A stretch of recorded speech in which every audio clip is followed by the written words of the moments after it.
जैसे ही मेरी आंखें खुली, एक अजीब सिहरन ने पूरे जिस्म को जकड़ लिया। मेरे चारों ओर का माहौल अनजाना और डरावना था। कमरे में अंधेरा छाया हुआ था, बस एक धुंधली सी रोशनी दीवार पर टंगी बल्ब से टपक रही थी। सामने वो शख्स खड़ा था, एक ठंडी, निस्संवेदना से भरी मुस्कान के साथ, मानो उसे सब कुछ पहले से तय हो। मैंने खुद को देखा तो कांप उठी। मेरे हाथ और पांव मजबूती से बांधे हुए थे। हर कोशिश बेकार जा रही थी। दिल बुरी तरह धड़क रहा था, जैसे हर पल किसी अनहोनी का इशारा कर रहा हो।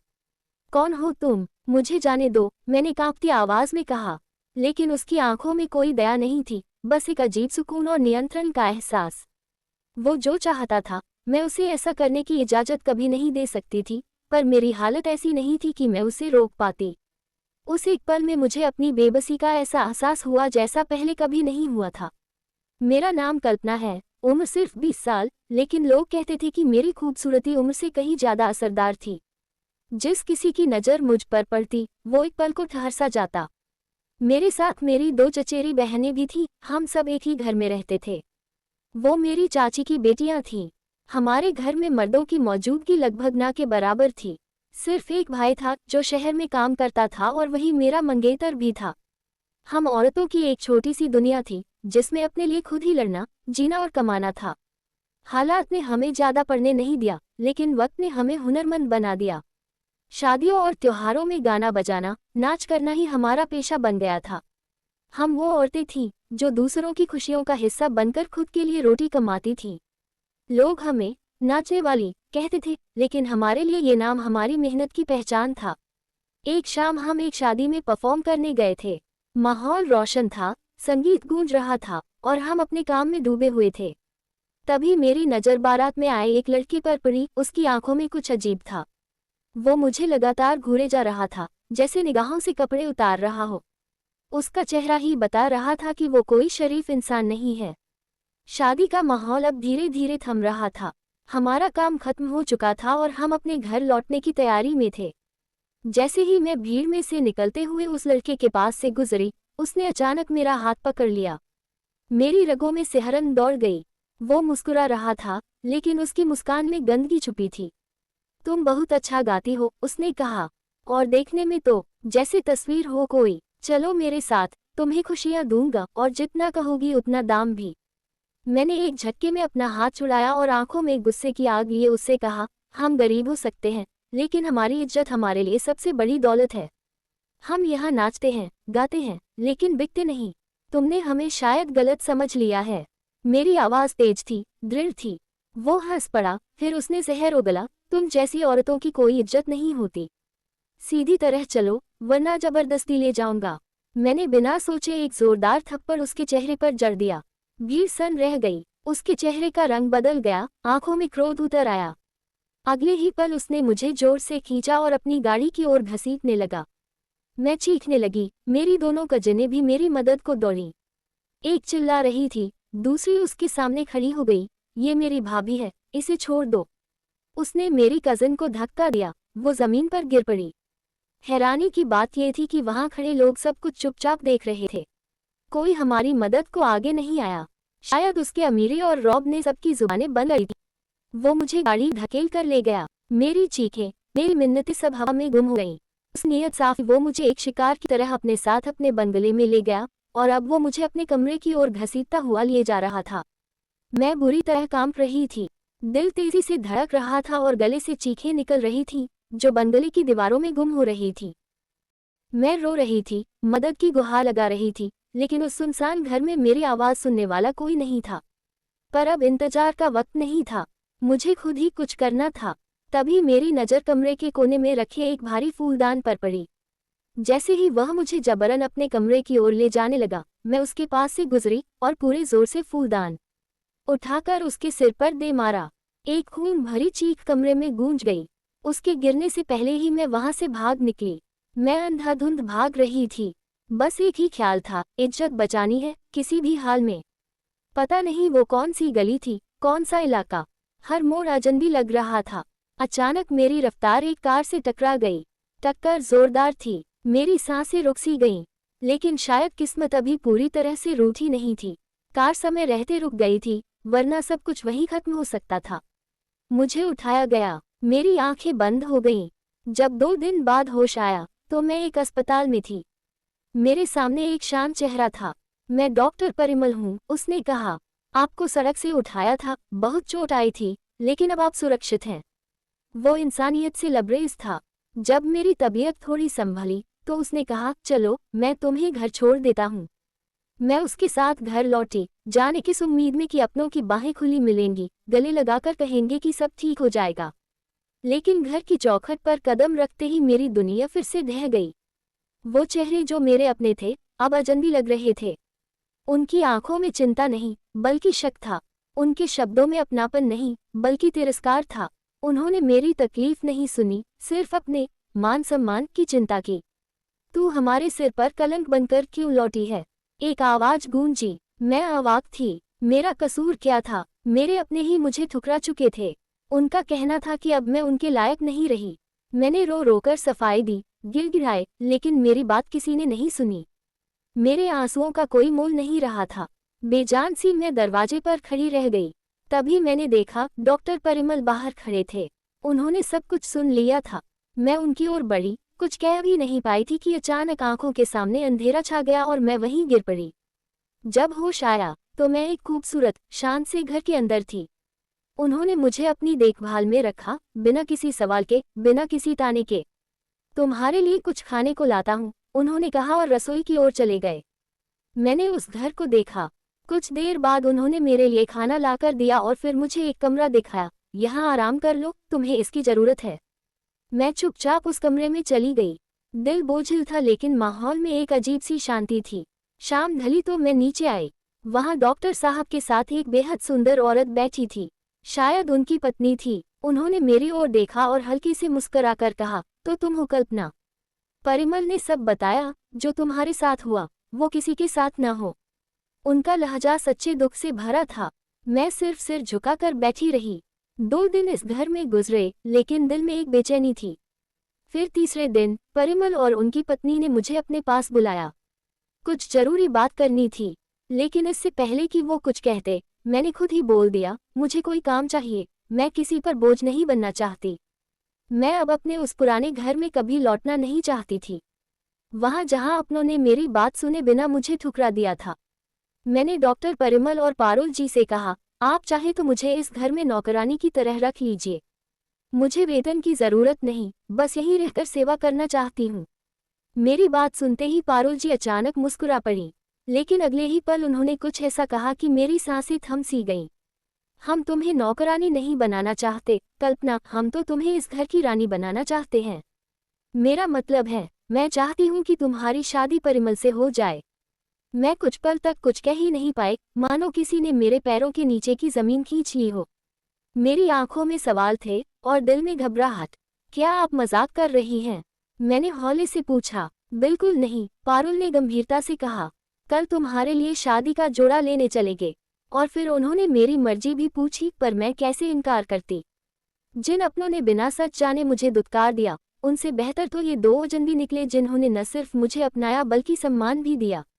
1 हफ्ते के भीतर मेरी शादी परिमल से हो गई। अब हम तीनों एक परिवार थे। सब कुछ जैसे किसी सपने की तरह लग रहा था, जब तक वो रात नहीं आई। एक रात अचानक मेरी आंख खुल गई। घर में किसी तरह की हलचल थी। नीचे से कोई शोर सुनाई दिया। मैं डरते डरते सीढ़ियां उतरने लगी। नीचे पहुंची तो सामने का नजारा देखकर दिल दहल गया। पारुल जमीन पर बेहोश पड़ी थी और परिमल उन्हें होश में लाने की बेतहाशा कोशिश कर रहे थे। उनके चेहरे पर चिंता साफ थी और पूरे माहौल में एक अनजाना डर तैर रहा था। मैं हैरान खड़ी थी। जब मैंने पारुल को नीचे बेहोश देखा था तो मेरा दिल कांप उठा था। परिमल ने मुझे बताया कि उनका पैर फिसल गया था। हालात बिगड़ते देख उन्होंने तुरंत एम्बुलेंस बुलवाई, लेकिन मुझे साथ चलने से मना कर दिया। मैं दरवाजे पर खड़ी देर तक चिंता में डूबी रही। अगले ही दिन पारुल वापस घर आ गईं। थकी हुई लग रही थी, लेकिन अब कुछ बेहतर भी। कुछ दिन बाद हम तीनों एक होटल गए थे। वहां परिमल को अचानक एक कॉल आ गई और वो बाहर चले गए। कमरे में अब सिर्फ मैं और पारुल थीं। माहौल शांत था, लेकिन मेरे मन में एक सवाल लगातार घुमड़ रहा था। मैंने हिम्मत जुटाई और बहुत धीमे स्वर में कहा, पारुल दी, एक बात पूछूं? आप इतनी खूबसूरत हैं, समझदार हैं, आपका सब कुछ परिपूर्ण है। मैंने खुद देखा डॉक्टर साहब कितनी चिंता करते हैं आपके लिए, फिर आपने इतनी आसानी से उन्हें मेरे साथ साझा कैसे कर लिया? क्या आपको कभी माँ बनने में कोई परेशानी रही है? पारुल थोड़ी देर चुप रही। उनकी आंखें कहीं दूर ताक रही थीं। फिर वो मुस्कुराई और बोली, नहीं कल्पना, उन्होंने नर्म आवाज में कहा। ऐसी कोई बात नहीं है। उन्होंने मेरी ओर देखा। मैंने तुम्हें उस रात देखा था, टूटी हुई, डरी हुई। अगर मैं उस रात तुम्हें अपने घर न बुलाती तो तुम कहाँ जाती? अगर तुम्हारा कोई सहारा न होता तो तुम्हारा क्या होता? कल्पना, इस दुनिया में एक औरत के लिए सबसे जरूरी है सुरक्षा, सम्मान और एक ठिकाना। मैंने परिमल से तुम्हारी शादी इसीलिए करवाई ताकि तुम्हें एक पहचान, एक घर और एक नई शुरुआत मिल सके। क्योंकि जब एक औरत दूसरी औरत का दर्द समझती है तभी कुछ बदलता है। उनका लहजा बहुत सच्चा था। ऐसा लगा जैसे कोई बहन, माँ या सहेली मुझे सीने से लगाकर मेरा बोझ हल्का कर रही हो। मैंने सिर्फ एक शब्द कहा, धन्यवाद, पर अंदर से मैं बेहद हल्की और सम्मानित महसूस कर रही थी। मैं उस दिन रसोई में कुछ बना रही थी। तभी अचानक सब्जी काटते काटते मेरी उंगली गहराई से कट गई।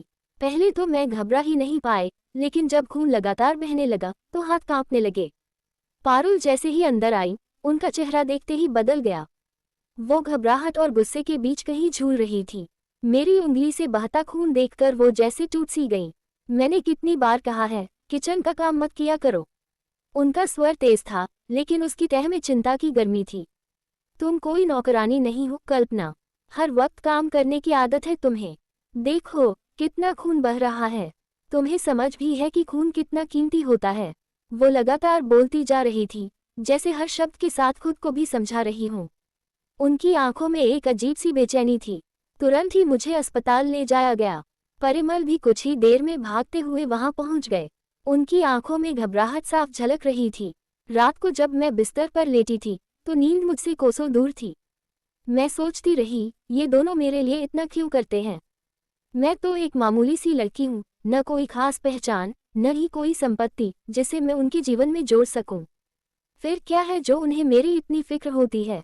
कभी कभी लगता जैसे पारुल मुझे डांटकर अपने अंदर की ममता ही जाहिर करती है, और परिमल, वो हर बार जैसे मेरी हर चोट को खुद पर महसूस करते हैं। क्या सच में दुनिया में आज भी इतने अच्छे लोग हैं, या फिर इसके पीछे कोई और वजह छुपी है? मैं इन सवालों के जवाब ढूंढती रही, लेकिन जवाब तो शायद अब भी मेरे दिल से ज्यादा उनकी आंखों में छिपा था। उस रात कुछ अजीब सा महसूस हो रहा था। कमरे में हल्की नींद थी, लेकिन दिल बेचैन। जब मैंने इधर उधर देखा तो पाया परिमल बिस्तर पर नहीं थे। कहीं गए होंगे, मैंने सोचा। लेकिन जब कुछ देर बाद भी वो नहीं लौटे तो दिल में एक बेचैनी घर कर गई। मैं धीरे धीरे सीढ़ियां उतरने लगी। नीचे पारुल का कमरा था और वहां की लाइट जल रही थी। मैं मुड़कर जाने ही वाली थी कि एक ऊंची आवाज कानों से टकराए। तुम्हें अब उस लड़की की ज्यादा फिक्र है या मेरी? एक जवान लड़की को देखकर तुम्हारी नीयत डगमगा तो नहीं गई परिमल? मैं थिरक गई। यह पारुल थी। उनकी आवाज में वो कोमलता नहीं थी जो मैं रोज सुनती थी। वह तेज, सख्त और खतरनाक लग रही थी। जो काम तुम्हें करना था वो अब तक क्यों नहीं हुआ? तुम हर दिन एक नया बहाना बनाते हो, ये कोई खेल नहीं चल रहा परिमल। मेरा दिल जोर जोर से धड़कने लगा। मैं कुछ समझ नहीं पा रही थी। परिमल की आवाज अब सुनाई दी, मैं सब जानता हूँ पारुल, पर यह कोई गुड़िया नहीं है जिसे उठाकर फेंक दो। उसका एक्सीडेंट बहुत भयानक था। उसका शरीर अभी उस काम के लिए तैयार नहीं है। एक पल को मेरी सांस थम गई। वो कौन सा काम था जिसके लिए मुझे तैयार किया जा रहा था? क्या मैं सिर्फ एक मोहरा थी किसी बड़े खेल में? मेरा शरीर सुन्न हो गया था, पर कान अभी भी उन्हीं शब्दों की गूंज में कैद थे। सुबह की हवा में कुछ अजीब सा सुकून था, लेकिन मेरे मन में तूफान उठ रहा था। पिछले कुछ दिनों से जिस तरह की बातें मैंने सुनी थी, वो चैन से बैठने नहीं दे रही थी। और आज मेरे भीतर एक और सच्चाई पल रही थी। मैं कुछ थकी हुई महसूस कर रही थी। मेरे शरीर में बदलाव हो रहे थे और मन में भी। जब परिमल कमरे में आया और बोला कि पारुल किसी शादी में गई है और वह मुझे कहीं बाहर ले जाना चाहता है, तो मुझे थोड़ा अचरज हुआ। पर मौका ठीक लगा। मुझे उससे कुछ कहना था, कुछ ऐसा जो अब छुपा नहीं रह सकता था। मैंने मुस्कुराते हुए तैयार हो गई। गाड़ी में बैठकर हम सड़कों पर निकल पड़े। सड़कें लंबी थी, रास्ते शांत, लेकिन हमारे बीच एक खामोशी थी जो अब बोझिल लगने लगी थी। मैंने उसकी ओर देखा और धीमी आवाज में कहा, परिमल, तुम्हें शायद अंदाजा नहीं कि तुमने मेरी जिंदगी कैसे बदली है। जिस दिन तुमने मुझे अपनाया उस दिन मेरी टूटती हुई दुनिया को सहारा मिल गया। मैं अब अकेली नहीं हूँ, क्योंकि अब मेरे अंदर एक और जान भी है। वो पल भर के लिए चौंका। मेरी आंखें चमक रही थीं, लेकिन उसकी आंखों में कुछ और था। मैं तुमसे मोहब्बत करती हूँ, पूरे दिल से। और ये जो कुछ भी है, जो बन रहा है, मैं उसे जीना चाहती हूँ, तुम्हारे साथ। परिमल चुप रहा। उसका चेहरा तना हुआ था। उसने कुछ नहीं कहा, बस सड़क की ओर देखता रहा, जैसे शब्द उसके गले में अटक गए हों, या फिर जैसे मेरी बात ने उसके भीतर कुछ जगा दिया हो। उसका वह मौन मुझे चुभने लगा। क्यों कुछ कह नहीं रहा था वो? क्या ये खबर उसे खुश नहीं कर रही थी? या फिर क्या मेरी मोहब्बत उसके लिए बोझ बन चुकी थी? उस दिन की हवा अब सुकून नहीं दे रही थी। उसकी चुप्पी ने मेरे सवालों को और गहरा कर दिया था। वह मेरे लिए जूस का एक गिलास लेकर आया और हम समुद्र के किनारे बैठकर उसे पी रहे थे। जूस पीते ही मेरा सिर अचानक घूमने लगा। उस दिन परिमल ने मुझे लगातार 24 घंटे कुछ ऐसा दिया कि मेरी हालत बिगड़ गई और मैं अस्पताल में पहुंच गई। जब मेरी आंखें एक झटके से खुली तो मैं खुद को एक अस्पताल के कमरे में पाई। मैं अस्पताल का कपड़ा पहने हुई थी और कई मशीनों से जुड़ी हुई थी। कमरा, माहौल और सामने परिमल का आराम से बैठा होना देखकर मेरी समझ उड़ गई। मैं नहीं जान पा रही थी कि मैं वहां कैसे आए और इस हालत में क्यों हूं। घबराते हुए मैंने उससे पूछा, मैं यहाँ क्यों हूँ? क्या हुआ है? परिमल ने बिना ज्यादा कुछ कहे कहा, तुम्हारा एक जरूरी ऑपरेशन होना है।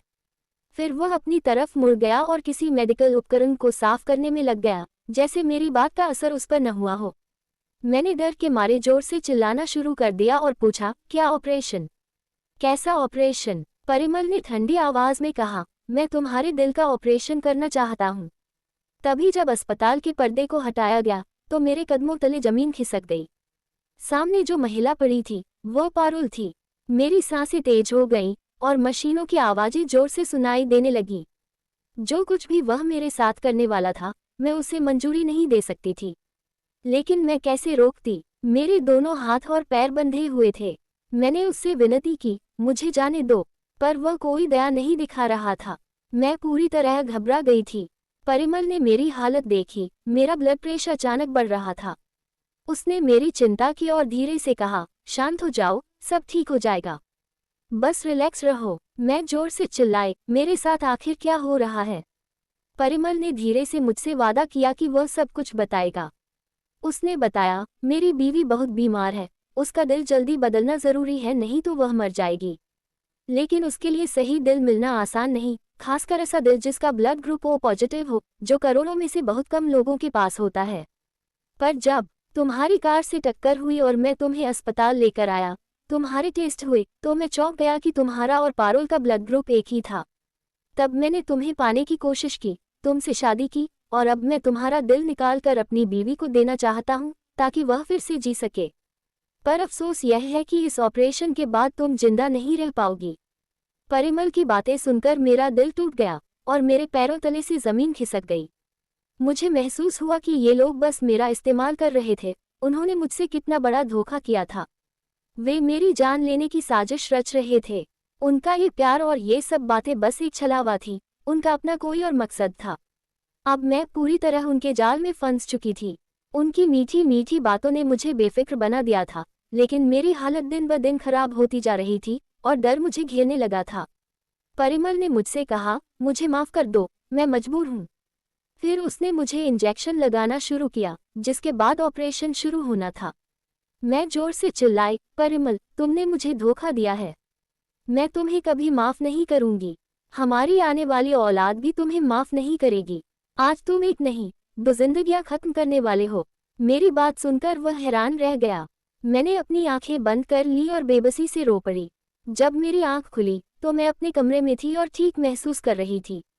कमरे का दरवाजा बाहर से बंद था, लेकिन उनकी तेज तेज झगड़ने की आवाजें मुझे दूर से सुनाई दे रही थी। पारुल गुस्से में चिल्ला रही थी, परिमल, तुम्हें उसके साथ ऐसा कोई कदम नहीं उठाना चाहिए था। मैंने भी तुम्हें मना किया था, तुम उससे दूर रहो। परिमल ने ठंडे दिमाग से कहा, पारुल, जो कुछ भी हुआ उसे भुला दो। वह मेरी आने वाली बच्चे की माँ है। मैं उसके साथ ऐसा कुछ नहीं कर सकता जिससे हमारे बच्चे को खतरा हो। अभी तो वह सिर्फ 7 महीने की प्रेग्नेंट है। हम बच्चे को 2 महीने पहले ही जन्म दिला देंगे, फिर सब कुछ वैसे ही होगा जैसे हमने सोचा था। पारुल ने सवाल किया, मेरे पास तो 7 महीने भी नहीं है, क्या तुम बच्चे की खातिर मेरी जान भी खतरे में डाल सकते हो? परिमल ने कड़ाई से जवाब दिया, बच्चे हमारे भी हो सकते हैं। नहीं, पारुल, तुम बच्चे को जन्म नहीं दे सकती। तुम बांझ हो। मैंने ये बात तुमसे इसलिए नहीं कही थी ताकि तुम और ज्यादा परेशान न हो। उसके पास हमारी औलाद है, इसलिए हमें 7 महीने इंतजार करना होगा। इतना कहकर परिमल वहां से चला गया। अपना फैसला साफ बता चुका था। मैं डर के मारे सोचने लगी कि अब मेरी जिंदगी क्या बनेगी, मेरा बच्चा मुझसे छिन जाएगा और शायद मेरी जान भी खतरे में पड़ जाएगी। पारुल को 7 महीने तक इंतजार करने का धैर्य नहीं था। एक रात उसने चुपके से मुझे बेहोश करवा दिया और किसी रिश्वतखोर डॉक्टर को ऑपरेशन करने के लिए मनाया। मुझे अस्पताल ले जाया गया और ऑपरेशन शुरू हो गया। जैसे ही हालात बिगड़ने लगे, परिमल वहां पहुंच गया। उसने डॉक्टर से भिड़ंत की और मुझे तो बचा लिया, लेकिन पारुल का ऑपरेशन पहले ही शुरू हो चुका था। इस बीच हुई खलल के कारण उसे बचाया नहीं जा सका। वह मुझे वापस घर लेकर आया। पारुल के अंतिम संस्कार के बाद परिमल गहरे दुख में डूब गया। मैं भी उससे दूर जाना चाहती थी, लेकिन वह मुझे जाने नहीं दे रहा था। एक वह मेरे सामने गिर पड़ा, माफी मांगने लगा और अपनी आने वाली औलाद का हवाला दिया। मजबूर होकर मैंने उसे माफ कर दिया क्योंकि मेरे पास कोई और विकल्प नहीं बचा था।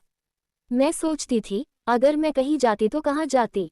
भगवान ने हमें 2 प्यारी जुड़वा बेटियां दी। परिमल को माफ करना आसान नहीं था, लेकिन वक्त के साथ सब कुछ बदल गया। आज हमारी जिंदगी बहुत खुशहाल है। मैं बस इतना कहना चाहती हूँ कि दुनिया में हर कोई बुरा नहीं होता, ठीक वैसे ही हर कोई अच्छा भी नहीं होता। इसलिए लोगों को समझना और पहचानना जरूरी है, नहीं तो आप ही मेरी तरह धोखा खा सकते हैं।